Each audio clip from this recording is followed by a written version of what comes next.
El corazón tiene razones que la razón desconoce. La fe y la razón no se excluyen. El nuevo continente. Razones para la fe. Con el pastor, teólogo, apologista y escritor Arturo Rojas y su esposa Daisy Guzmán, consejera y comunicadora social. Razones para la fe.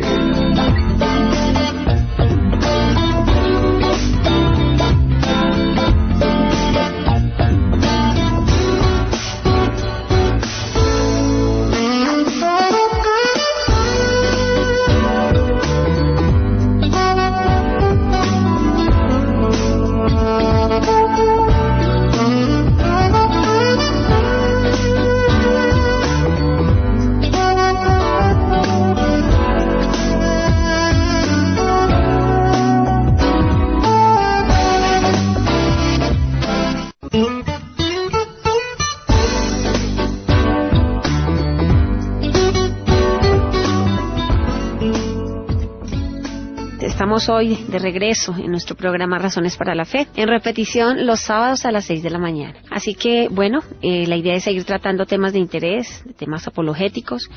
La semana pasada vimos el tema de la ecología, nuestro compromiso con la naturaleza.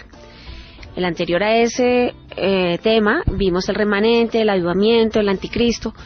Bueno, ustedes ya saben que esos programas están colgados en Razones para la Fe, en el grupo en Facebook y en YouTube. Y el día de hoy es el cristianismo, la pobreza y la economía. ¿Es verdad? Te confirmo, ese es el tema que vamos a empezar a tratar hoy.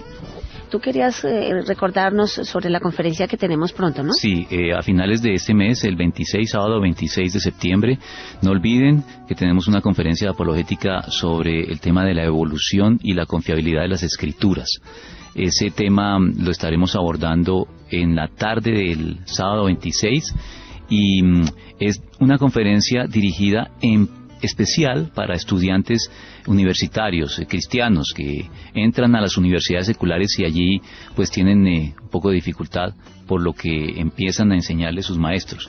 Pero es abierto, todas las personas que quieran podrán asistir. La cita es en el auditorio principal de la iglesia Casa sobre la Roca, en la calle 102, con carrera 9ª, esquina, costado occidental, 2 de la tarde, sábado 26 de septiembre. Y aprovecho también para hacer un anuncio para los oyentes que tenemos a veces en otros países, en Estados Unidos, en el norte de la costa este de Estados Unidos. También tendremos el primer Congreso Nacional de Apologética para la Iglesia Hispana. Lo está organizando la Iglesia Bound Brook de New Jersey. Tendrá lugar el sábado 10 de octubre durante todo el día. Estarán allí presentes el doctor Antonio Cruz de España como conferencista principal, el doctor Juan Valdés de Estados Unidos, estaré yo también como la cuota aquí de Colombia, y un conferencista angloparlante que también estará llevando esto a la iglesia de habla inglesa.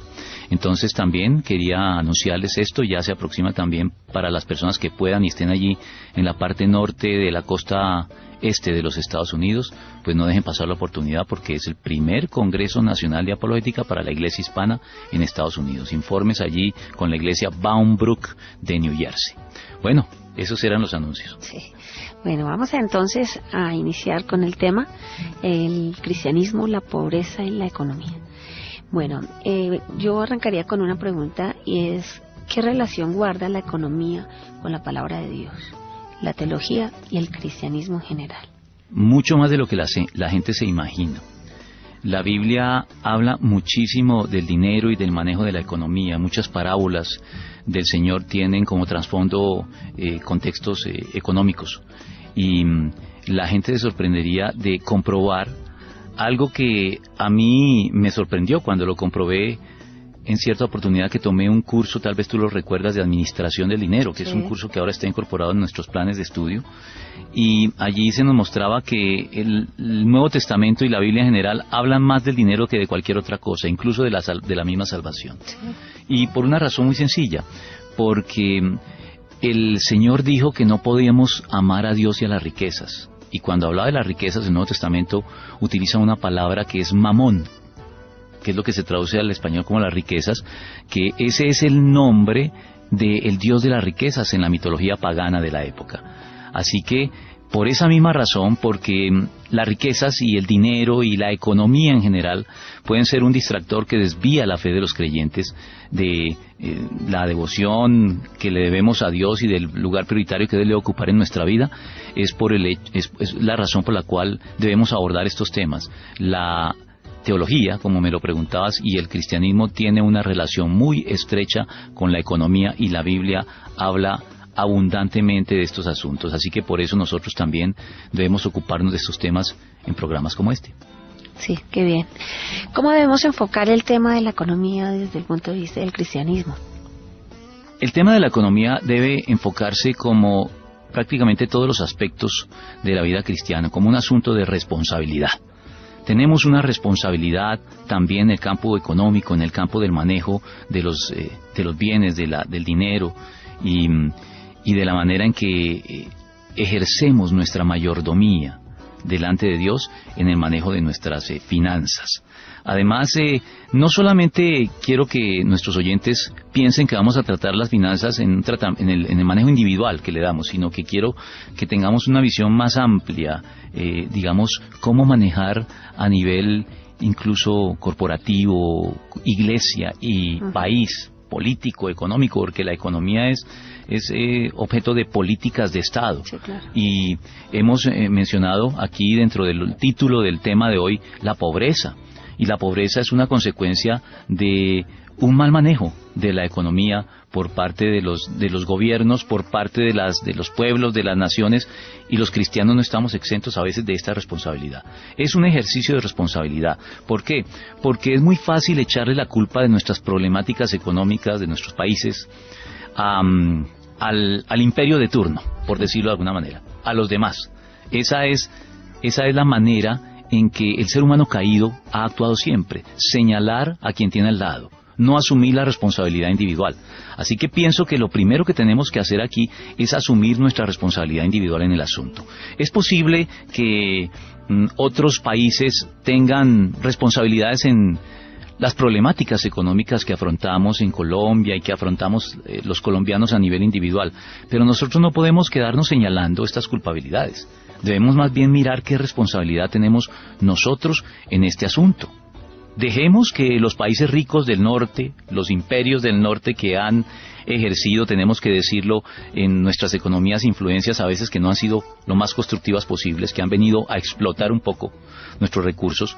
Dejemos que ellos asuman su responsabilidad y que Dios trate con ellos. Nosotros debemos asumir las nuestras, porque hay un principio evangélico elemental que dice que nosotros debemos mirar la viga en nuestro propio ojo antes de mirar la paja en el ojo ajeno. ¿Y por qué digo todo esto? Porque el cristianismo, como lo dice el doctor Ropero, es un ejercicio de responsabilidad. La diferencia entre el cristianismo auténtico y el falso es en el grado de responsabilidad que el cristiano asume frente a todas las situaciones que tiene que vivir. Y en nuestro país y en los países del sur ha sido muy común que culpemos de nuestras problemáticas económicas a otros, a los países del norte, y incluso ha hecho mucha carrera aquí ese discurso antiimperialista mamerto de los años 60 y 70, que todavía sigue muy en pie, que le echa la culpa de todo a Estados Unidos, que es la potencia de turno. Sí. Hay incluso un chiste que hizo carrera para describir este comunismo mamerto, que dice que cuando uno de estos comunistas tirapiedras, su esposa le fue infiel, él se desquitó yéndole a lanzar piedra a la embajada de los Estados Unidos. O sea, todas nuestras problemáticas, la culpa la tiene los Estados Unidos, en este caso, o el imperio de turno. Es cierto que un libro que hizo mucha carrera entre nosotros, y todavía se menciona mucho, que se llama Las venas abiertas de América Latina, tiene muchas verdades. Lo escribió Eduardo Galeano, y muestra cómo los países poderosos se han enseñoreado un poco de las economías de los países en vías de desarrollo. Todo eso es muy cierto, pero yo creo que los cristianos debemos más bien preferir seguir desde la Biblia la línea que trazan otros libros seculares que también han resonado mucho, como el manual del perfecto idiota latinoamericano, que escribieron a tres manos Plinio Puleyo Mendoza, Carlos Alberto Montaner y Mario Vargas Llosa, porque ahí señalan nuestras responsabilidades en nuestros problemas económicos y en nuestra pobreza a veces endémica que hace presa de nuestras comunidades. Entonces creo que con eso respondo tu segunda pregunta. Uh-huh. Sí debemos enfocar el tema de la economía desde el cristianismo. Sí. Hablabas tú de la pobreza. Sí. ¿Qué dice la Biblia específicamente sobre la economía y sobre la pobreza? ¿Qué dice la Biblia? Bueno, tantas cosas. Lo primero que dice es que somos solidarios. Eso es lo primero que creo que debemos señalar. La Biblia habla de que somos solidarios. Para las personas que no saben lo que es solidaridad, la solidaridad es ese vínculo que nos une a todos. A todos me refiero no solamente a los que están cerca, sino a los que están lejos. Estamos viviendo ya en lo que los analistas llaman una aldea global. Uh-huh. El mundo puede ser muy grande, pero termina siendo una aldea global por efecto de las comunicaciones y de los efectos que las decisiones de otros miembros de otras naciones pueden tener en nosotros. Eso se llama solidaridad. Somos solidarios, nos guste o no, para bien o para mal, somos solidarios, y los cristianos lo primero que tenemos que hacer es tomar conciencia de esa solidaridad que la Biblia revela. La Biblia en el Antiguo Testamento dice que Dios trata con la humanidad desde dos puntos de vista: la perspectiva de la responsabilidad colectiva y la responsabilidad individual. Dios trata de esas dos maneras con la humanidad. Al pueblo de Israel a veces lo trataba como un solo hombre. De hecho, la expresión Israel se levantó como un solo hombre aparece muchas veces en la Escritura, donde indica que aunque sean muchos individuos, tienen una unidad tal que lo que sucede con un israelita afecta a todos los demás, para bien o para mal. Y eso es, haciéndolo extensivo y ampliando un poquito el concepto, lo mismo que sucede en la economía. Sí. La economía está muy ligada en el mundo. Hoy no es extraño, y las personas ya no se sorprenden de ver por qué la caída del precio del petróleo termina afectando la economía de los colombianos o de países que no tienen muchas velas en ese tipo de mercados, ¿ves? Uh-huh. Porque estamos unidos, sí, claro, por muchos efectos solidarios. El cristianismo, la pobreza y la economía. Venimos hablando de ¿qué dice la Biblia sobre la economía y la pobreza? Y estabas hablando específicamente de la pobreza a nivel, pues, la responsabilidad que tenemos a nivel individual y colectiva frente a las cosas de Dios como responsabilidad individual como tal. Somos solidarios. Uh-huh. Venía diciendo que en la economía somos solidarios, y por eso cuando algo sucede en los llamados tigres asiáticos en Corea, en Taiwán, esas grandes economías de Asia que se han desarrollado tanto, eso repercute en nosotros. Eso repercute, no se puede jalar una hebra de esta gran telaraña de relaciones que hay entre todos los seres humanos de esta aldea global en un lado, sin que la tensión se perciba en el otro lado. Eso creo que es algo que la Biblia nos revela mediante los conceptos de responsabilidad colectiva y responsabilidad individual. Eso puede enfocarse de manera constructiva o de manera negativa, ¿no? Hablemos un poquito, por ejemplo, de nuestras condiciones sociales de nuestros países. Hay un teólogo que se llama Paul Tillich, que él decía que somos tan solidarios y tenemos vínculos tan solidarios entre nosotros que tal vez los hombres no sean culpables de los crímenes de que se acusa a su grupo humano, pero sí lo son de haber contribuido al contexto social en que esos crímenes tuvieron lugar. Aquí no todos somos narcotraficantes en Colombia, pero de algún modo todos los colombianos, así sea por hacer la vista gorda ante el narcotráfico, contribuimos a ese estigma y a ese estereotipo que se nos ha indilgado. Yo sé que no somos todos narcotraficantes, pero de alguna manera todos los colombianos de un modo u otro comieron del dinero del narcotráfico. Entonces es a eso a lo que me refiero, ¿ves? También Albert Camus decía que el hombre no es enteramente culpable, pues no comenzó la historia, ni enteramente inocente, pues la continúa. Entonces a eso es a lo que yo llamo solidaridad. Debemos ser solidarios. Y la solidaridad debe estimularnos a hacer lo correcto, a sembrar bien. Recordemos que Gálatas 6:9 dice: no nos cansemos de hacer el bien, porque a su debido tiempo cosecharemos si no nos damos por vencidos. Entonces, si los cristianos nos empeñamos en sembrar bien en el campo de la economía, el Señor nos garantiza que en su momento, así no veamos cómo, habrá resultados, no solo en nuestra economía individual o de familia, sino en la economía de nuestro país. Sí, es como la paz. Como todo, somos solidarios en todos los aspectos. Pretendemos la paz del mundo en Colombia, pero pues tenemos que empezar por tener esa paz individual, esa paz en el hogar para sí mismo. Se vaya como extendiendo esa onda. Nos alcance a todos, no solamente a la iglesia. Sí, claro. ¿A qué obedecen nuestras problemáticas económicas? Retomando lo que dije hace un momento en Gálatas, de nuestro deber de sembrar bien, de no cansarnos de sembrar bien, con la promesa de Dios de que a su debido tiempo cosecharemos lo correspondiente, tendría que decir que nuestros problemas económicos giran alrededor de que hemos sembrado mal. Los latinoamericanos hemos sembrado mal, hemos sembrado para la carne o para la naturaleza pecaminosa, si se quiere, y no para el espíritu, y eso ha acarreado ruina para nuestros pueblos. ¿Y por qué lo digo? Porque a nuestros países llegaron los conquistadores españoles y trajeron una versión del cristianismo que es la versión católica. Y es una versión que sabemos, tenemos una polémica con los católicos, que ya distaba mucho del auténtico cristianismo bíblico que la Reforma recobró. Ese cristianismo bíblico que hacía énfasis en la sincera conversión a Cristo. En el catolicismo que nos trajeron a Latinoamérica, ese cristianismo estaba ya muy distorsionado por un cúmulo de tradiciones eclesiásticas muy elaboradas que oscurecían el auténtico mensaje del Evangelio y que fueron suscritas formalmente por casi todos nuestros países.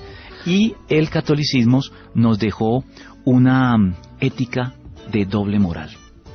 Y esa doble moral ha sido nefasta para nuestra economía. Ha traído ruina generalizada para nuestros países. Entonces, creo que ahí comienzan nuestros problemas económicos. Ahí está la raíz de todas nuestras problemáticas económicas, en esa doble moral que nos heredaron los españoles a través de esa religión sincrética ya mezclada, bastante mezclada, que fue el catolicismo romano en ese momento particular de la historia. Nosotros como cristianos, ¿cómo podríamos ayudar a resolver estas problemáticas de tipo económico para nuestros países, nuestros pueblos, nuestras ciudades? Bueno, antes que nada tenemos que identificarlas, y he dicho ya cuál es una de ellas: doble moral. Pero esa doble moral da lugar a algo que campea a sus anchas en nuestros países, en nuestros dirigentes, en la economía, que se llama corrupción.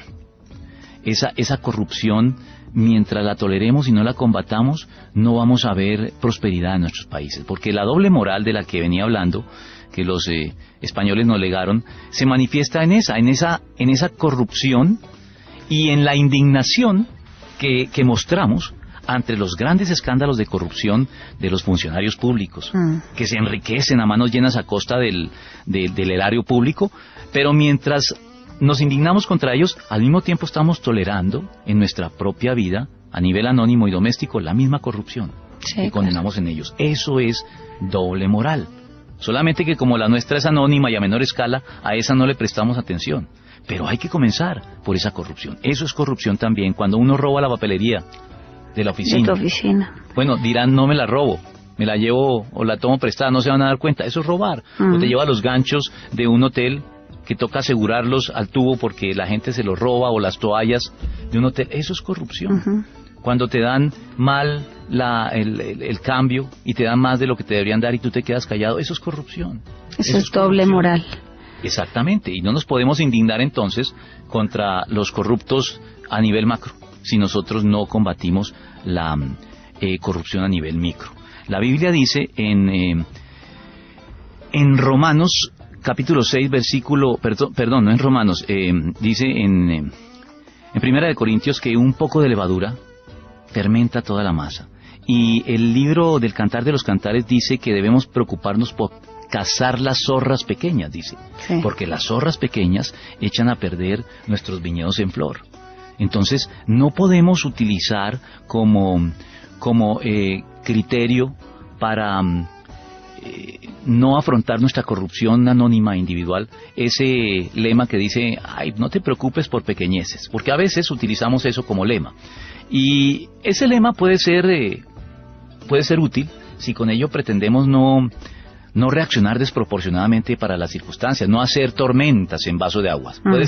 Puede ser aplicable y tener utilidad aquí, pero cuando aplicamos ese lema como filosofía de la vida a todo lo convertimos en una pequeñez. Entonces, como te decía, es una pequeñez llevarse la papelería a la oficina, es una pequeñez tomar los ganchos del hotel, es una pequeñez las toallas, todo ese tipo de cosas se vuelven pequeñeces que trivializamos, y cuando trivializamos lo que codiciamos, eso nos da una excusa para robar impunemente.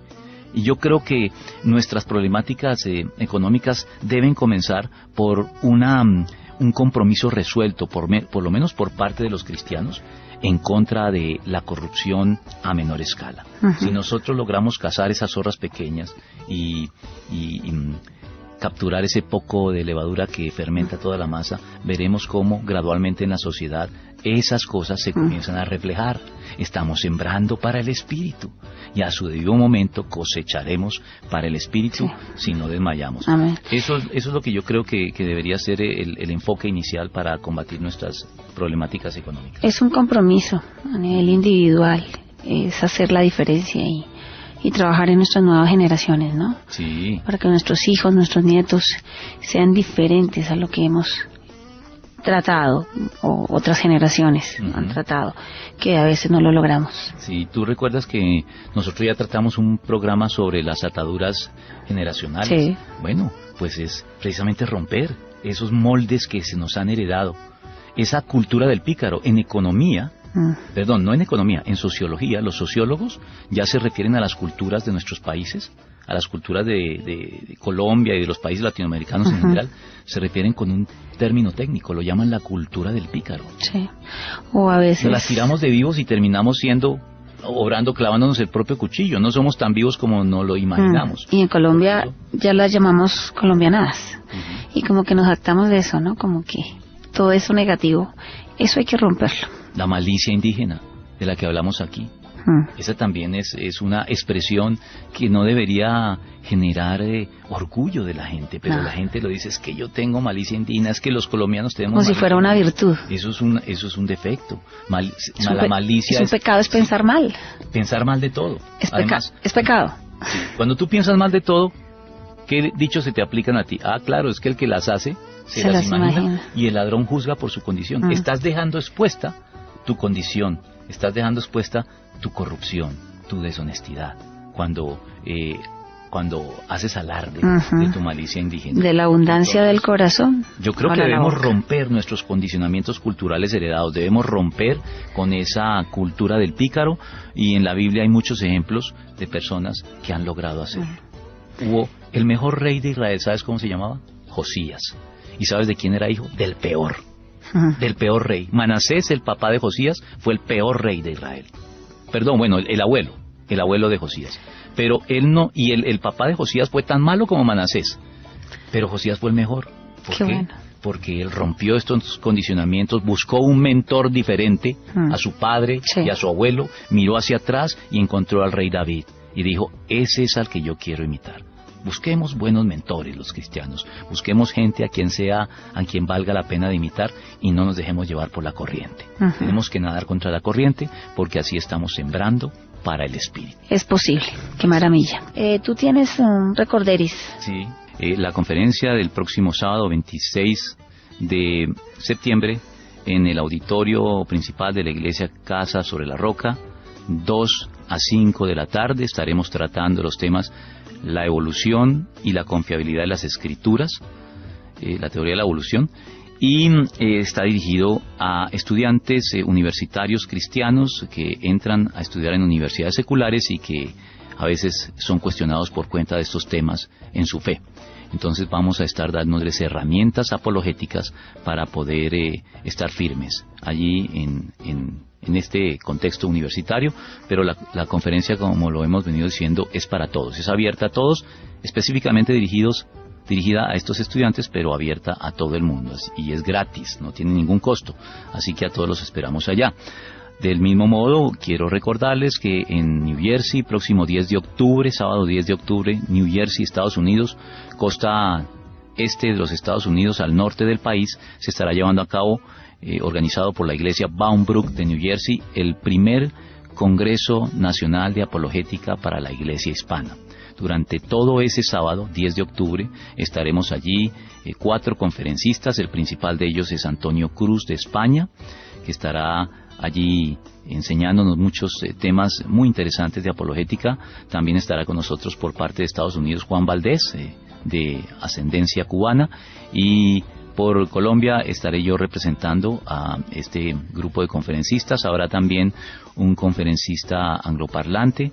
En fin, es una oportunidad única que no había tenido lugar para la iglesia hispana en Estados Unidos, y por eso todos los que estén en cercanías, en esta parte norte de la costa este de los Estados Unidos y puedan asistir, los invitamos a que nos acompañen.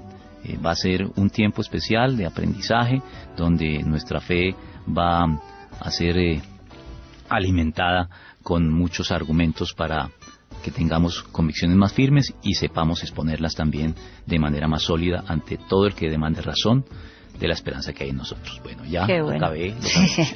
Bueno, pero de todas maneras quisiera decirle a los oyentes que nos hagan saber a través de las redes sociales que han estado escuchando el programa, que están conectados. Ya no es en vivo, pero de todas maneras, tanto ustedes como nosotros, la idea es cogerle como la mecánica al asunto y no perder esa comunicación. Tenemos gente escuchándonos por todo el mundo, por Canadá, Panamá, Estados Unidos, así que no nos dejen de hacer saber que están con nosotros. Entonces, seguimos hablando sobre la economía, el cristianismo, la pobreza y la economía. Estábamos hablando sobre el contexto de la economía en la palabra de Dios, en el cristianismo. Hablaste sobre la economía y la pobreza, las problemáticas económicas. ¿Cuáles son, hoy, tratemos eso en concreto, las pautas de comportamiento que nos conducen a una ruina económica? ¿Cuáles son esas pautas? Bueno, la corrupción es el concepto general, pero voy a señalar dos pautas de comportamiento que se transmiten de generación en generación en nuestro contexto cultural y que nos conducen a la ruina económica. Son la deshonestidad y la indisciplina. Son epidemia en nuestro país. Ambas cosas, deshonestidad e indisciplina. La deshonestidad es motivada por la ambición, por la codicia, y la indisciplina por el afán de ganancias rápidas y sin esfuerzo. Creo que esas, si tuviéramos que identificar así con precisión cuáles son las pautas de comportamiento, tendríamos que concretarlas en esas dos, deshonestidad e indisciplina. Se juntan y son un caldo de cultivo para las peores cosas en el campo de la ética social y de la economía. Cuando hablamos de ambición, a mí me da la impresión dentro de los cristianos que aparentemente pareciera la ambición como una virtud, como algo de exaltar. Sí, lamentablemente en la confusión de términos, ambición es una palabra que se llega a ver como una virtud. En el medio secular, con toda seguridad, y a veces entre los cristianos, también se ve como si fuera una virtud. No es así. La ambición, al igual que la malicia indígena, que es otro término que la tratábamos ayer, el martes, es un término que no es motivo de orgullo. Debería ser un término vergonzoso. No creo que nadie se debería sentir bien de reconocer que es ambicioso. Ahora, los creyentes deben renunciar a la ambición, a la codicia, porque la ambición es codicia. Es igual a codicia. Exactamente. Pero no a sus legítimas aspiraciones. Ahí hago diferencias. Una cosa es ser ambicioso y otra cosa es tener aspiraciones legítimas en el campo económico. Hay que diferenciar entre ambas. No es un trabajo tan sencillo, pero hay algunos criterios que nos pueden ayudar en este intento. Me gusta mucho un verso del poema de Joan Maragall, el poeta español, que dijo: vivir es desear más, siempre más, desear no por apetito, sino por ilusión. Creo que aquí él da la clave para distinguir entre ambición y codicia de aspiraciones legítimas. Las aspiraciones legítimas son desear más por ilusión. La ambición y la codicia es desear más por simple apetito, por simple deseo de acumular a como dé lugar. Entonces los cristianos tenemos que tener aspiraciones. Nunca podemos renunciar a ellas. Es más, los cristianos debemos ser gente de elevadas aspiraciones, debemos aspirar a mucho, pero no hacer de esas aspiraciones un factor de codicia y de ambición, sino que logremos tener nuestras prioridades en orden y utilicemos estas aspiraciones como un acicate para mejorar, para esforzarnos, para dignificar nuestra vida, para alcanzar un satisfactorio estado de bienestar para nosotros mismos y para los nuestros, para nuestros hijos, nuestros seres queridos. Para nosotros mismos. No debemos perder la ilusión, ¿no? La capacidad de soñar. Sí, por supuesto. De tener metas. Uh-huh. Pero... Eso del voto de pobreza no es propio del Evangelio. Puede ser un voto entre el clero católico, pero eso no tiene aplicación en el campo auténticamente bíblico, tal y como nos revela la Biblia. No hay que ser pobres materialmente para poder ser aprobados por Dios. Así que las aspiraciones legítimas tienen un lugar en la vida del cristiano, y el cristiano tiene que ser una persona que busca superarse continuamente, porque nada de eso riñe con la voluntad de Dios. Por el contrario, el Señor mismo afirma en Jeremías 29:11, porque yo sé muy bien los planes que tengo para ustedes, afirma el Señor. Sí. Planes de bienestar y no de calamidad, a fin de darles un futuro y una esperanza. Entonces creo que esa distinción es muy importante ahora que estamos denunciando la deshonestidad y la indisciplina. Sí. Por cuenta del espíritu del mundo, pues. Hay otro término que no está muy bien definido y a veces lo usamos muy mal, y es la resignación. Porque a veces creemos que el contentamiento es una especie de resignación. ¿Tú qué crees? Sí, precisamente como elemento adicional de lo que vengo diciendo, de que los cristianos no debemos renunciar a las aspiraciones, está el hecho de que cuando debemos hacerlo, debemos cultivar el contentamiento. Pero el contentamiento no lo podemos confundir con la resurrección, no, sino la resignación. Son cosas diferentes. Resignarse no es propio del espíritu cristiano, pero tener contentamiento sí. El apóstol Pablo habla del contentamiento cuando le dice en una de sus epístolas pastorales a Timoteo, le dice que es cierto que con la verdadera religión se obtienen grandes ganancias, pero solo si uno está satisfecho o contento con lo que tiene, porque nada trajimos a este mundo y nada podremos llevarnos. Aquí el apóstol Pablo está hablando del contentamiento. Hay que tener contentamiento. Y me gusta como lo define una mujer que se llama Kathleen Sutton. Ella define muy bien el contentamiento diciendo: cuando no se puede tener lo que se quiere, es hora de querer lo que se tiene. Creo que esta es una buena definición secular del contentamiento. Los grandes hombres de la Biblia la tenían clara. Job fue un hombre próspero, pero cuando viene la hora de su prueba, dice en el libro de Job, capítulo 1, versículos 21 al 22, y en el capítulo 2 también añade algo. Dice, entonces dijo: desnudo salí del vientre de mi madre, y desnudo de partir. El Señor ha dado, el Señor ha quitado. Bendito sea el nombre del Señor. A pesar de todo esto, Job no pecó ni le echó la culpa a Dios. Y después en el capítulo 2 vuelve a repetir Job: si de Dios sabemos recibir lo bueno, ¿no sabremos también recibir lo malo? A pesar de todo esto, Job no pecó ni de palabra. Job era un hombre que tenía contentamiento. Pero vemos que al final del libro de Job, él vuelve a disfrutar del doble de la prosperidad que tenía antes de la hora de la prueba. Así que no confundamos contentamiento con resignación. Resignación es no tener aspiraciones. Ajá. Contentamiento es entender que a veces podemos pasar por periodos de escasez y afrontarlos con buena cara, sabiendo que Dios nos garantiza por lo menos el sustento y el cobijo. Hay que ser fieles en lo poco. A veces no somos fieles en lo poco, por eso Dios no nos pone en lo mucho. Hablabas tú de la ruina, y la ruina dentro del contexto cristiano pienso que tiene que ver con los que no diezman. ¿Tú crees que dentro del cristianismo una manera de terminar en ruina es el no diezmar, no darle lo que le corresponde a Dios? Bueno, ya tratamos el tema del diezmo y... Sí, yo sé, pero dentro de una ruina económica tiene que ver el no ser fieles con Dios. Sí, el no ser fieles con Dios, el no ser generosos, el no apoyar la obra de Dios. Creo que más bien enfoquémoslo así, porque tú sabes que, como lo hablamos en el tema del diezmo, no todas las iglesias creen en la vigencia del diezmo, en el Nuevo Testamento. Entonces la generosidad sí, sea que diezmes o que ofrendes, en cualquiera de los dos casos los cristianos estamos obligados. Lo que pasa es que algunos creen que el diezmo no tiene vigencia estricta en el Nuevo Testamento. Nosotros sí lo creemos, pero por consideración a las iglesias que no lo creen, entonces para incluirlas, bueno, tal vez diezmo estricto no, pero generosidad sí. Hay que apoyar la obra de Dios y hay que apoyar a los que no tienen. Nosotros tenemos un programa ya colgado, ¿no? Sobre el diezmo. En Razones para la Fe, sobre el diezmo, para quienes lo quieren escuchar. Y estábamos hablando sobre las pautas de comportamiento que nos conducen a la ruina económica, la diferencia entre ambición y ¿cuál era? Ambición y tener aspiraciones. Y tener aspiraciones. Se habló sobre el contentamiento, si era una especie de resignación, y bueno, hemos aprendido bastante a definir este tipo de términos que a veces tenemos mucha confusión. Veníamos hablando del diezmo y esto, pero hablando del dinero como tal, ¿no dice la Biblia que el dinero es la raíz de todos los males?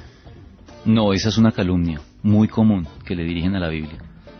Hay mucha gente que piensa que la Biblia dice literalmente es como un eso. dicho ya, ¿no? Sí, y hay otros todavía más fuertes que dicen que el dinero es el estiércol del diablo y cosas de ese estilo.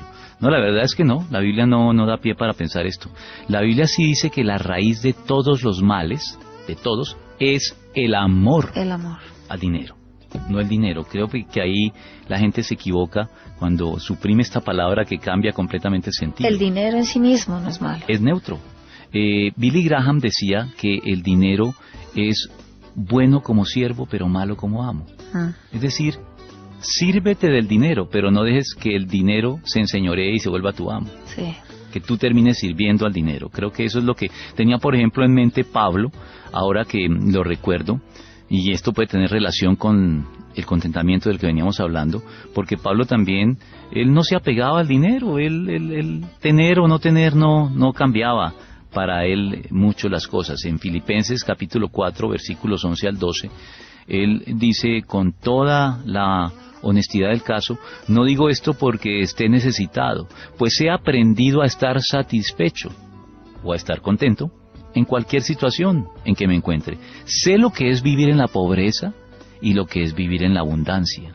He aprendido a vivir en todas y cada una de las circunstancias, tanto a quedar saciado como a pasar hambre, a tener de sobra como a sufrir escasez. Ojalá que todos los cristianos pudiéramos declarar esto con la tranquilidad con que Pablo lo hace, porque además Pablo tenía claro lo que todos los cristianos también debemos tener en claro, que aunque vengan momentos de escasez, Dios nos garantiza lo básico. Amén. Siempre nos garantiza lo básico. David dijo una verdad que resuena a lo largo de los siglos. Él dijo: he sido joven y ahora soy viejo, pero nunca he visto justos en la miseria, ni que sus hijos mendiguen pan. Amén. A veces vendrán momentos de escasez, de estrechez, pero de frugalidad, pero no de miseria. No hay justos en miseria. Eso lo dice Salmo 37, versículo 25. Y para concluir, en el cierre de la epístola a los Filipenses, que ya he venido citando de Pablo, porque lo citaba allí en el capítulo 4 de Filipenses, él dice de manera concluyente que mi Dios les proveerá de todo lo que necesiten conforme a las gloriosas riquezas que tiene en Cristo Jesús. Eso está en Filipenses capítulo 4, versículo 19. Así que el dinero no es la raíz de todos los males, es la actitud que tú tienes hacia el dinero. Yo creo que los cristianos en el aspecto económico debemos estar dispuestos a vivir de manera frugal, no complicarnos tanto la vida, no generarnos tantas necesidades, no hacerle el juego al consumismo que el mundo quiere vendernos. Vivir bien, vivir dignamente no es algo tan complicado desde el punto de vista económico. Es complicado cuando nosotros nos creamos necesidades inexistentes. Ahora, ten aspiraciones, pero mira, hablando de las aspiraciones, ¿quieres que te diga una frase que resume lo que a mi juicio debería ser la filosofía de un cristiano en el campo económico? Esa me encanta. Dice: hay que tener aspiraciones elevadas, ya lo dijimos, pero expectativas moderadas y finalmente necesidades pequeñas. Qué buen balance, ¿no? Esta es una filosofía de la vida para el campo de la economía. Los cristianos debemos distinguirnos porque si podemos tener un carro, por ejemplo, que satisfaga nuestras necesidades, no compremos un carro ostentoso así tengamos el dinero para hacerlo. De pronto enfoquemos este dinero en darlo a una fundación o algo que sí pueda utilizarlo mejor en los que no tienen. Cosas de ese estilo, aprender a vivir con frugalidad en lo posible, aprender a vivir de manera sencilla. Satisfechos, como decía el apóstol Pablo. Con lo que tenemos, sí. Tú sabes cómo se define, entre otras cosas, el consumismo, ¿no?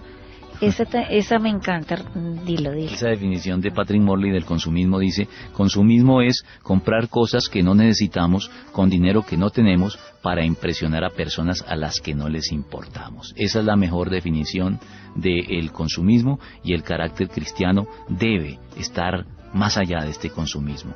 Además, recordemos que la riqueza finalmente no se mide por los bienes de tener, fortuna, ¿no? Yo recuerdo una reflexión de un judío, que los judíos son personas muy prósperas, y Benjamin Stein creo que lo es. Él decía: ¿cuánto dinero debe uno tener para ser considerado rico en nuestra sociedad? Pienso en toda la gente inmensamente rica que no parece feliz. También en todos aquellos que sudan para pagar sus cuentas y pese a ello son ricos. Si usted puede compartir cualquier problema con su cónyuge, es usted rico. Si puede mirar de frente a sus padres convencido de haberles retribuido, aunque sea en mínima parte, lo que ellos le dieron a usted, es usted rico. Si puede decir con toda honradez que no tiene nada que esconder, es usted verdaderamente rico. Para concluir esta idea que vengo exponiendo, esta recomendación les doy a nuestros oyentes. No sé dónde la leí, no es mía, pero me gustó, me caló. Dice: nunca midas tus riquezas por la cantidad de dinero que tienes. Mide tus riquezas por la cantidad de cosas que tienes que no cambiarías por dinero. Creo que ahí estaremos enfocando nuestra vida en la riqueza auténtica, en la que el Señor promueve, en aquella que Él dice que es la que debemos procurar, porque es la riqueza, son los tesoros en los cielos. Los que perduran. Sí, que el orín ni la polilla corrompen, ni los ladrones minan, ni hurtan, son esos tesoros. Ese tipo de riquezas que no se pueden comprar ni valorar en dinero. Sí, definitivamente hay que cambiar nuestra manera de pensar, renovar nuestra mente, como exactamente dice la palabra de Dios, en temas de economía. Bueno, y nuestra última pregunta, en cuanto al trabajo, ¿no es un producto y consecuencia de la caída, del pecado, de la época del Antiguo Testamento, de nuestros primeros padres Adán y Eva? Esa es otra creencia equivocada, al igual que la creencia en que el dinero es la raíz de todos los males, que es una calumnia hacia la Biblia. Esta es otra calumnia dirigida hacia la Biblia. Tal vez en el medio católico ha ganado fuerza este tipo de ideas, porque en el catolicismo pues se ha perdido un poquito el contacto con la Biblia, y ese tipo de interferencias y de ideas equivocadas se pueden introducir. Aquí y en el catolicismo en general lo que impera es la idea de que, lo que tú me has preguntado, que el pecado trajo como consecuencia la necesidad de trabajar, y que el trabajo es entonces un producto de la caída. Sí, hay un merengue, el merengue dominicano el negrito del batey, que dice en su introducción: a mí me llaman el negrito del batey porque el trabajo para mí es un enemigo. El trabajar yo se lo dejo todo al buey, porque el trabajo lo hizo Dios como castigo. Claro, cuando tú enfocas el trabajo como un castigo, nunca vas a trabajar con empeño, con compromiso, sino siempre lo vas a hacer de mala gana. Y esa no es la verdad. La verdad bíblica es que el trabajo es una bendición de Dios. Por eso debemos cambiar también, cuando rompemos con las ideas heredadas de nuestros antepasados, debemos romper también con esa creencia de que el trabajo es un castigo, y meternos en la Biblia y entender que lo que la Biblia declara es muy diferente, es todo lo contrario. El trabajo formó parte de la bendición que Dios le impartió al género humano antes de la caída. Hay un pasaje que ya hemos mencionado aquí en varios programas que recibe un nombre específico. Es Génesis 2:15. Se llama el mandato cultural, que dice que Dios puso a Adán en el jardín del Edén para que lo cultivara y lo cuidara. Allí está el trabajo incorporado. La caída no trajo como consecuencia el trabajo. Lo que trajo fue el carácter arduo del trabajo. Sí. Comerás el fruto de la tierra con el sudor de tu frente. Pero el trabajo estaba ordenado como una bendición de Dios. Y por eso, valga la mención de esto, por eso es que los países cristianos protestantes, donde la reforma arraigó profundamente, son los países más prósperos hoy, en el primer mundo. Porque ellos ven el trabajo como una bendición, como una vocación de vida a la que Dios mismo los ha llamado. Y por eso el sociólogo Max Weber escribió un libro muy conocido que se llama el capitalismo y la ética protestante del trabajo, el espíritu del capitalismo y la ética protestante del trabajo. La ética protestante del trabajo ve el trabajo como una bendición. Cuando tú ves el trabajo como una bendición, entonces te consagras a él con empeño. Cuando tú ves que Dios se deleita en el trabajo que te ha dado y que te ha dado capacidades para hacerlo bien, lo haces bien, lo haces con excelencia y vas a cosechar prosperidad económica cuando haces las cosas con convicción y con entrega, con alegría, disfrutándolas, viéndolas como una oportunidad que Dios te brinda para hacer las cosas bien. Si me da la palabra, voy a aprovechar para rápidamente volver a recordar, esto lo estaremos haciendo durante todas las semanas, algunas actividades que hay pronto desde el punto de vista apologético. Tenemos en New Jersey en octubre 10, bueno, antes que la de New Jersey quiero mencionar la conferencia sobre la teoría de la evolución y la confiabilidad de las escrituras, que tendrá lugar en el auditorio principal de la iglesia Casa sobre la Roca, calle 102 con carrera 9ª esquina, costado occidental, el 26 de septiembre de 2 a 5 de la tarde. Esa conferencia es dirigida en particular a estudiantes universitarios cristianos que están estudiando en universidades seculares y que necesitan herramientas para responder a los cuestionamientos que les hacen sus maestros allí en el aula de clase. Será abierta de cualquier modo a todas las personas, es gratuita.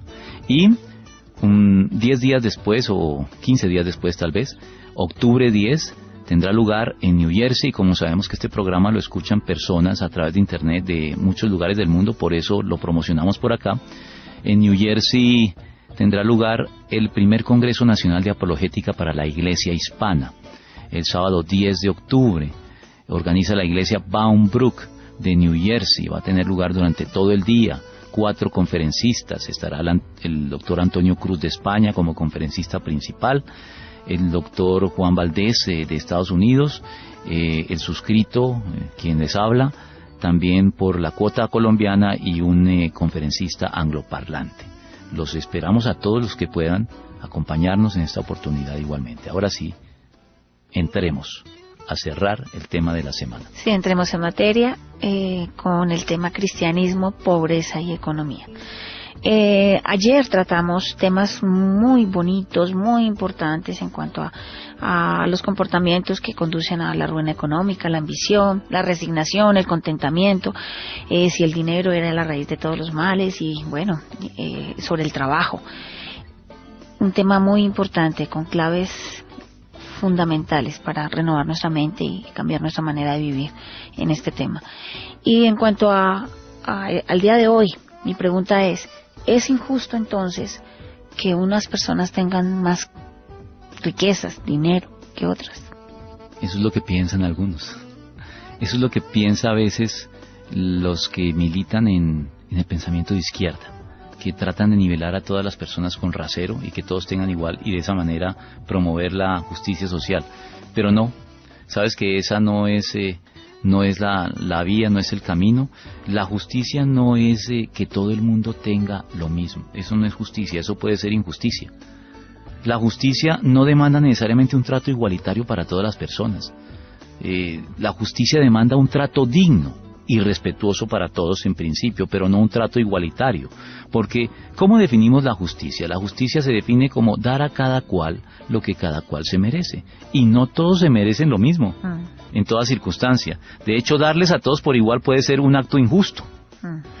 Porque hay que dar a cada persona lo que cada persona se gana. El perezoso no merece lo mismo que el trabajador, por ejemplo. El mal administrador. Sí, el mal administrador que el buen administrador. Entonces hay diferencias.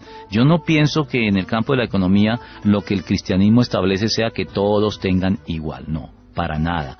El Señor mismo hace diferencia, reparte más talentos a uno de sus siervos que a otros. Y así sucesivamente. La igualdad no es justa, puede ser injusta. La justicia deja de ser justicia cuando estamos obligados a darle a todo el mundo lo mismo. Ahí ya la justicia se vuelve, se institucionaliza. El trato igualitario que le reclamamos a la justicia no debe verse nada más que como la exigencia que tenemos de juzgar con imparcialidad las cosas y de asegurar ciertas condiciones y garantías mínimas para todos. Eso sí, en justicia hay que decirlo, igualdad de oportunidades para todos, sí. Eso sí es justo, pero no de otorgar o negar beneficios o privilegios a todas las personas por igual, porque hay algunas personas que pueden haber hecho méritos para obtener privilegios y responsabilidades mayores que otras, y otros que no lo han hecho, han desaprovechado sus oportunidades y no pueden pretender tener lo mismo que los que han hecho buen uso de ella. Creo que ese es un engaño. Pues se puede ver en el Nuevo Testamento, ¿no? Esas parábolas de los talentos, de las monedas, de las minas. Sí. Ahí se puede reflejar perfectamente la justicia de Dios. Pero fíjate que ahora que mencionas las parábolas de las minas, hay una diferencia. La parábola de los talentos sí, el Señor otorga de manera diferente a cada uno. A uno le da un talento, a otro 2, a otro 5. Y cada uno debe producir de acuerdo, de manera proporcional a lo recibido. Pero la de las minas es una mina a cada uno. Muchos comentaristas dicen que la parábola de las minas lo que está transmitiendo es una idea similar a la de los talentos, pero ligeramente diferente. ¿En qué sentido? Que la parábola de las minas lo que dice es todos reciben la misma cantidad de oportunidades. Por eso en la parábola de las minas todos reciben la misma cantidad, mientras que en la de los talentos reciben diferente cantidad. Porque la de las minas se refiere a la justicia en oportunidades, que todos tengan oportunidad. Pero la de los talentos se refiere ya a la desigualdad en lo que cada cual produce y las capacidades que cada cual tiene. Hay gente que es más capaz que otra para producir riqueza o prosperidad, y otros que no son tan hábiles. No todos nacimos para ser empresarios. También ser empleado forma parte de la vocación de vida de muchas personas. Sí. Y eso no es vergüenza ni mucho menos.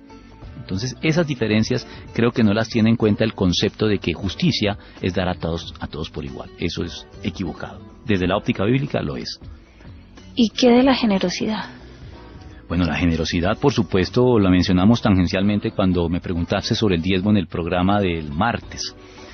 Y la generosidad ocupa un lugar importantísimo en la ética y en la moralidad cristiana.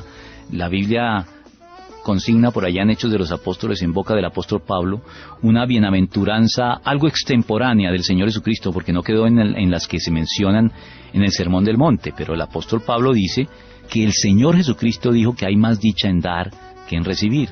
Y en el Sermón del Monte se habla de la generosidad cuando el Señor nos exhorta con estas palabras: den y se les dará. Medida buena, apretada, remecida, rebosante, darán en su regazo, porque con la misma vara con que midan serán medidos. Entonces, la generosidad forma parte fundamental de la vida cristiana. El Señor Jesucristo en cierta oportunidad nos informó que a los pobres siempre los tendríamos con nosotros. ¿Recuerdas que hubo una mujer que rompió un perfume de alabastro fino que se hubiera podido vender por 300 denarios, que era un sueldo mínimo casi de un año? Y Judas la acusó y le dijo que es desperdicio, y el Señor le dijo: a los pobres siempre los tendrán con ustedes, no para que nos desentendamos de ellos, porque añade: y podrán hacerles bien. Es decir, siempre habrá gente necesitada en el mundo. ¿Para qué? Para que la iglesia ejerza la generosidad.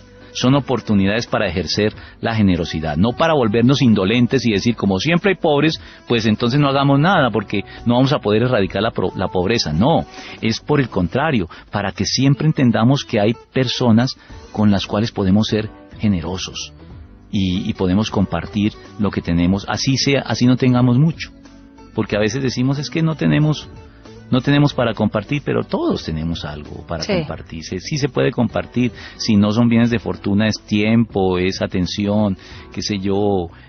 Hay muchas cosas que se pueden compartir con la gente necesitada, escucharlos, darles un consejo, orar por ellos. Hay muchas maneras en que se puede ser solidario con los demás. Y si tenemos dinero, también podemos hacer un esfuerzo.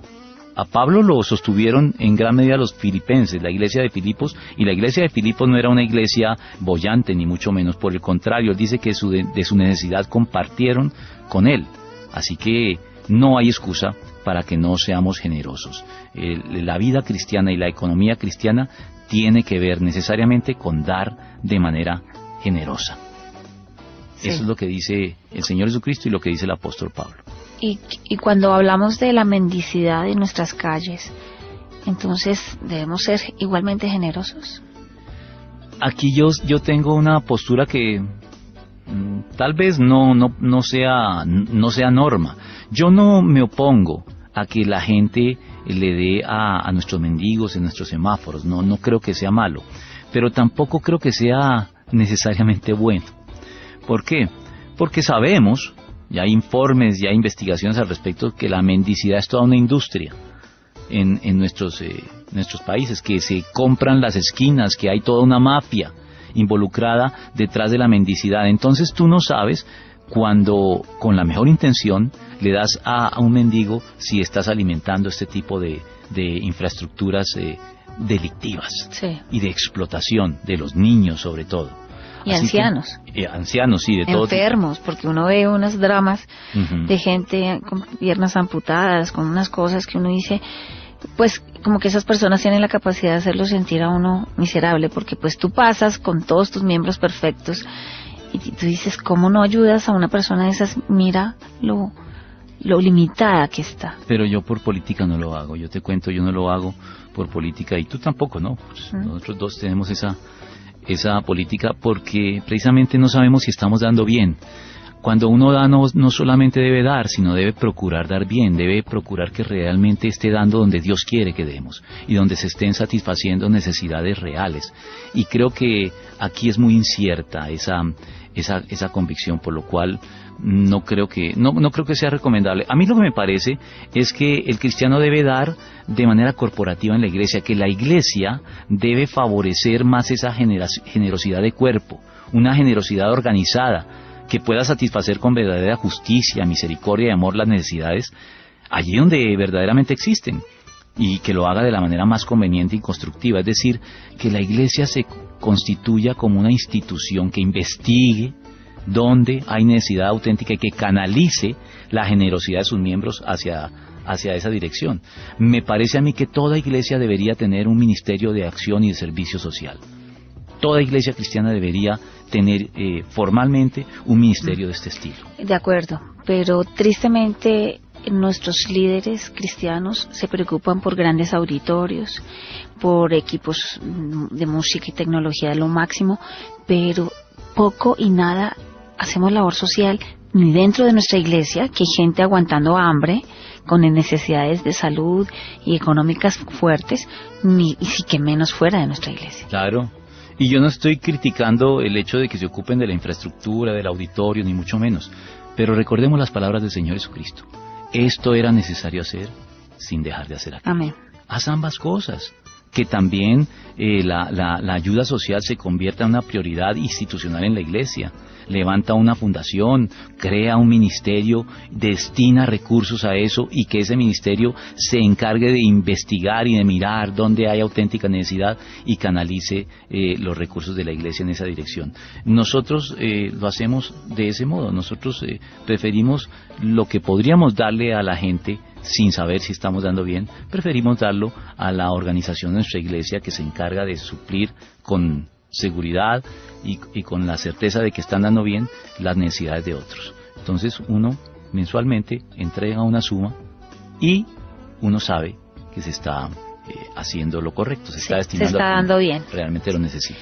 Del cristianismo, la pobreza y la economía. Se ha tratado temas muy importantes sobre la generosidad, la justicia de Dios, cuando unos tienen más que otros, cuando dar, cuando dejar de dar, cuando aprender a dar y a dar bien. Y pues quiero mis últimas dos preguntas, que estos programas son flash, y es la igualdad como meta del cristiano. ¿Cuál debe ser entonces la meta cristiana en el campo de la economía para cada uno de nosotros? Ya descartamos la igualdad como meta. Dijimos que sí, no era justo muchas veces dar por igual a todos. Entonces sí, eso plantea la pregunta, bueno, si la meta no es alcanzar la igualdad para todos, entonces ¿cuál es desde la óptica cristiana? Yo pienso que la meta debe ser satisfacer las necesidades de todos los que las tengan en la medida de lo que ellos hacen y del papel que están llamados a cumplir. Ya aclaro un poquito mejor esto, pero quiero contextualizarlo un poquito mejor acudiendo a una frase del teólogo Jürgen Moltmann. Él dice que la alternativa a la pobreza no es la propiedad, sino que la alternativa a la pobreza y a la propiedad es la comunidad. Siempre deben surgir estas iniciativas en el marco de la comunidad cristiana. Así como la sabiduría popular dice que una golondrina no hace verano, así yo tendría que decir que un solo creyente es muy difícil que logre impactar. Tiene que encuadrar sus esfuerzos dentro de las políticas que la Iglesia lleva a cabo y la responsabilidad que la Iglesia tiene de proveer canales para promover no la igualdad, pero sí, ahora sí menciono la palabra, la equidad. Equidad es diferente a igualdad. Igualdad es que todos tengan lo mismo. Eso no es justo. Equidad es que todos tengan lo que necesitan, aunque algunos tengan más y otros menos. Eso cómo se logra en la comunidad, en la iglesia. Nos damos cuenta quién puede necesitar más. La misma sociedad lo hace. El ejecutivo, el que tiene, el que es CEO de una gran empresa, de una gran multinacional, tiene muchos recursos que la misma empresa le provee. ¿Por qué? Por las responsabilidades que él tiene. Él necesita esos recursos para poder cumplir su trabajo de manera eficaz. Entonces, esa persona puede que desde la óptica de la igualdad tenga demasiado, tenga mucho, y nos parezca injusto, pero no lo es si lo que él tiene le sirve para llevar a cabo su trabajo y para realizar su vocación de manera eficaz. Entonces creo que esto es equidad. La Biblia se refiere a ello en 2 de Corintios capítulo 8 versículos 11 al 15, donde el apóstol expresa lo que vengo diciendo con estas palabras: lleven ahora a feliz término la obra para que según sus posibilidades cumplan con lo que de buena gana propusieron, porque si uno lo hace de buena voluntad, lo que da es bien recibido según lo que tiene y no según lo que no tiene. No se trata de que otros encuentren alivio mientras que ustedes sufren escasez, es más bien cuestión de igualdad. Hago la claridad que la nueva versión, la nueva traducción de la Biblia de nombre La Palabra, ya no utiliza aquí la palabra igualdad sino equidad. En las circunstancias actuales, la abundancia de ustedes suplirá lo que ellos necesiten para que a su vez la abundancia de ellos supla lo que ustedes necesitan. Así habrá igualdad, como está escrito: ni al que recogió mucho le sobraba, ni al que recogió poco le faltaba. Fíjate que aquí se habla de equidad, no es, aunque se utiliza la palabra igualdad en el español. Me parece que hay versiones modernas que están utilizando ahora bien y sustituyéndola por la palabra equidad. Porque equidad es eso último que dice Pablo, que ni al que recogió mucho le sobró, porque seguramente tenía una familia grande y necesidades mayores, ni al que recogió poco le faltó, porque seguramente tenía responsabilidades menores y necesidades menores. Eso es equidad, que cada uno tenga lo que necesita. La Iglesia debe promover en el campo económico la equidad más que la igualdad. La igualdad la promovió el comunismo y el comunismo colapsó, porque no está basado en la Biblia y el comunismo termina siendo injusto al pretender nivelar a todos con el mismo rasero. Entonces creo que esa es la finalidad que debemos perseguir en el campo económico, equidad más que igualdad. Bueno, para terminar, ¿es mala o es buena la economía capitalista? Obviamente desde la óptica bíblica, ¿no?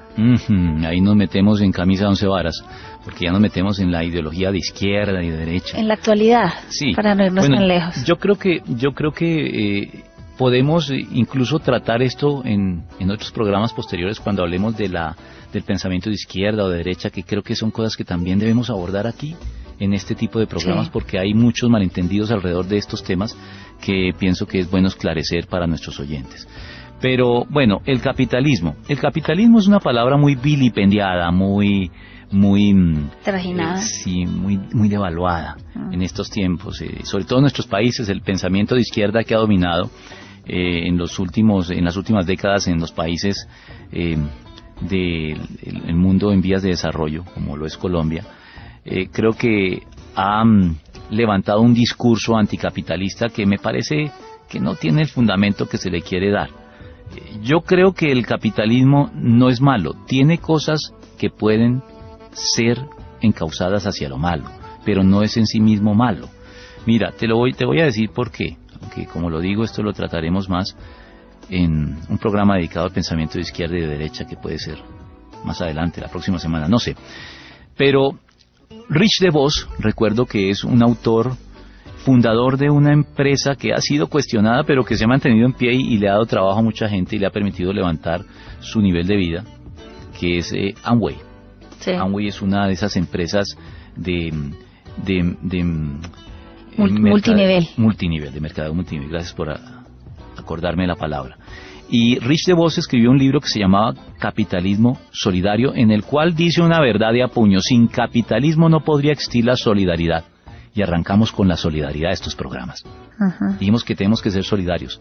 ¿Y por qué sin capitalismo no puede existir solidaridad? Porque está demostrado que el sistema económico que genera más excedentes, el más eficiente en la producción, es el capitalismo.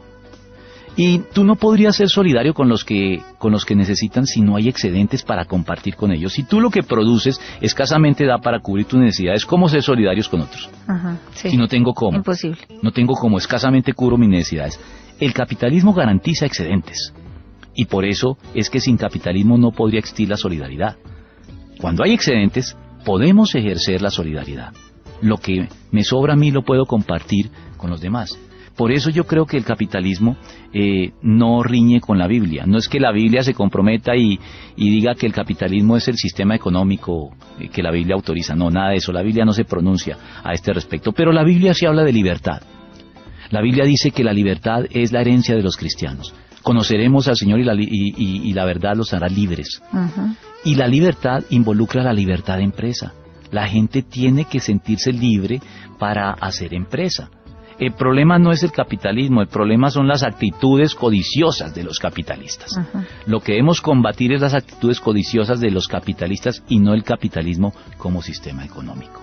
Creo que el capitalismo genera excedentes que podemos compartir con los demás, y por eso Max Weber decía que los países protestantes implementaron y fueron los que dieron lugar al capitalismo moderno, que se ha vuelto salvaje. Es cierto, y ahí debemos criticarlo, pero debemos convertirlo de capitalismo salvaje en un capitalismo solidario. Si logramos ejercer solidaridad en medio del capitalismo, no es algo fácil, lo admito, pero es posible. Es posible. Y los cristianos lo podemos hacer. Creo que no tendremos que denigrar del capitalismo en sí mismo. Yo pienso que estos temas van a ser obligados. Sí, yo creo que esto da pie a otros temas. Sí. Cada tema que abordamos a veces nos inspira a otros temas que van saliendo derivados de ese. Sí. Bueno, damos por terminado este tema por hoy. Recuerden que nos pueden estar acompañando todos los martes, miércoles y jueves, 8 de la noche. Y estos programas los van a repetir en los sábados, 6 de la mañana. Así que esperemos que nos acomodemos a esta nueva etapa. Y pues es un gusto estar compartiendo con ustedes de todas maneras. Un abrazo. Dios los bendiga, nos veremos. El corazón tiene razones que la razón desconoce. La fe y la razón no se excluyen. El nuevo continente. Razones para la fe. Con el pastor, teólogo, apologista y escritor Arturo Rojas y su esposa Daisy Guzmán, consejera y comunicadora social.